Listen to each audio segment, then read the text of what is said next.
ऐसे grammatical error थी, ऐसी स्पेलिंग मिस्टेक्स थी। नेट का आंसर की आया प्रोविजनल, उसमें 84 सब्जेक्ट्स की आंसर की आई, लेकिन और इसका रिकंडक्ट जो एग्जाम होना है वो 9 और 10 सितंबर को होना है। कि आगे क्या होने वाला है तो आप उस हिसाब से प्लान करके चलोगे। शायद एनटीए ने बाजाब्ता अलग से एक नोटिस निकाला है ये बताने के लिए 192 कैंडिडेट एग्जाम में अपीयर हुए। इतने बच्चों का भविष्य खतरे में डाल दिया है और आपके कान पे जू नहीं रेंग रही है।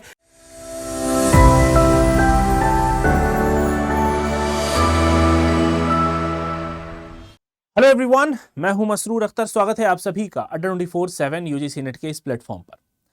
यूजीसी नेट 2026 में जून का जो एग्जामिनेशन है वो काफी खासी चर्चा में रहा है और इसी यूजीसी नेट जून के साइकिल की वजह से एनटीए भी इस वक्त कई सारे ऐसे डाउट्स के कॉन्फ्लिक्ट के दायरे में आ चुका है। आपको पता है पूरा मामला क्या है।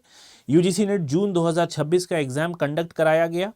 एग्जाम कंडक्ट होने के बाद सोशियोलॉजी के जो सब्जेक्ट है उसके पेपर की पीडीएफ बाहर आ गई। पहले एग्जामिनेशन का जो क्वेश्चंस थे उसकी पीडीएफ बाहर तैर रही थी और उसी के साथ साथ एग्जामिनेशन में बहुत सारे उस क्वेश्चन पेपर में ऐसी गलतियां थी, ऐसे ग्रामेटिकल एरर थी, ऐसी स्पेलिंग मिस्टेक्स थी जिसकी वजह से उस पूरे पेपर का जो अर्थ था उसका अनर्थ हो गया था और इसको लेके काफी सारी डिबेट भी चल रही थी। लेकिन 16 तारीख को जब यूजीसी नेट का आंसर की आया प्रोविजनल, उसमें 84 सब्जेक्ट्स की आंसर की आई, लेकिन 3 सब्जेक्ट सोशियोलॉजी, कॉमर्स और इंग्लिश की रोक दी गई।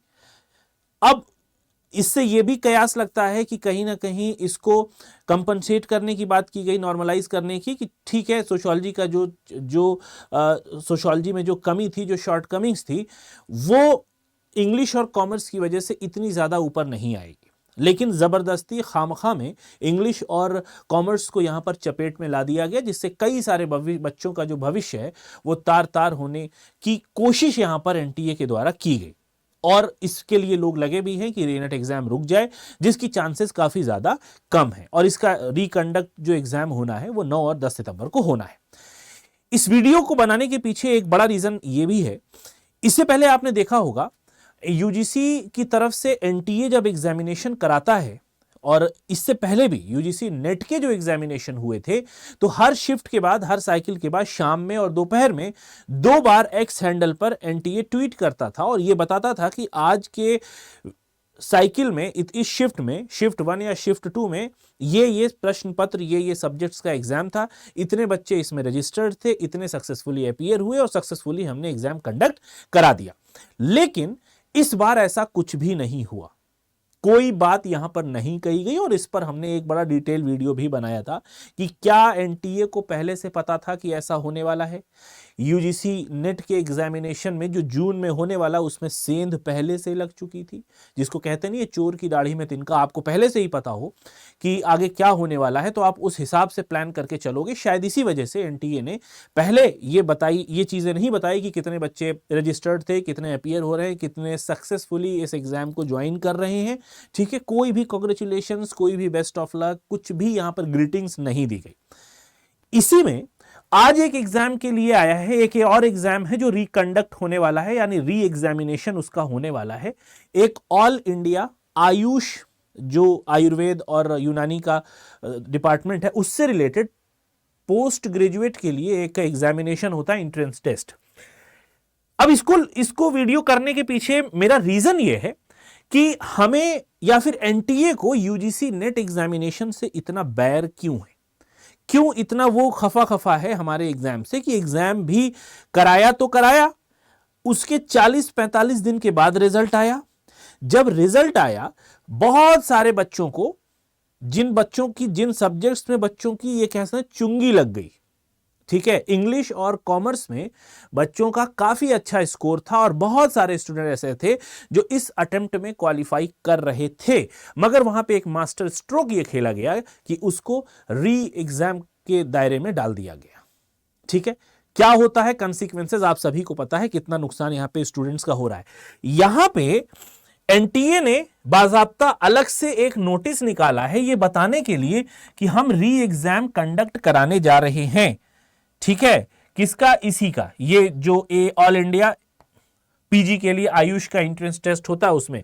और इसमें यह भी बताया गया कि 36,979 रजिस्टर्ड कैंडिडेट थे शिफ्ट 1 में 22 अगस्त 2026 में इतने में से 35,837 बच्चे अपीयर हुए भारत के 200 सेंटर्स में, पूरे देश के 200 सेंटर्स में। लेकिन कंप्लीट कितने लोग हुए? इतने कैंडिडेट यहां पर कंप्लीट किए इस एग्जामिनेशन को। लेकिन हाउएवर एट श्री सत्य साई पीजी कॉलेज सेंटर जो कि जयपुर में है 192 कैंडिडेट एग्जाम में अपीयर हुए और 49 कैंडिडेट्स एग्जाम नहीं दे पाए due to the power failure, ठीक है, at the centre.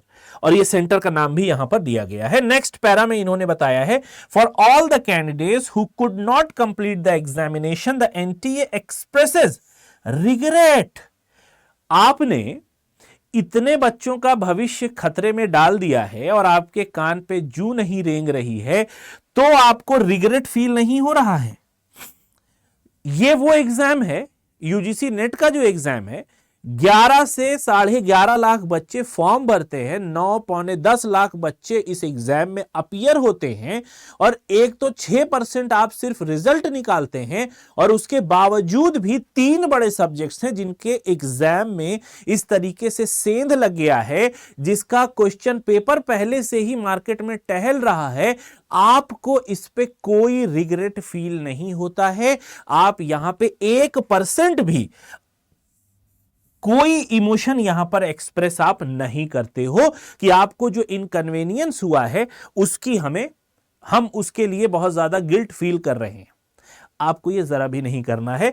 There re examination, और बता भी दिया गया कि 1 सितंबर को इनका एग्जाम होगा 10 बजे Rajasthan college of engineering for women's में जयपुर में। फर्दर डिटेल एडमिट कार्ड में दी हुई है, ठीक है।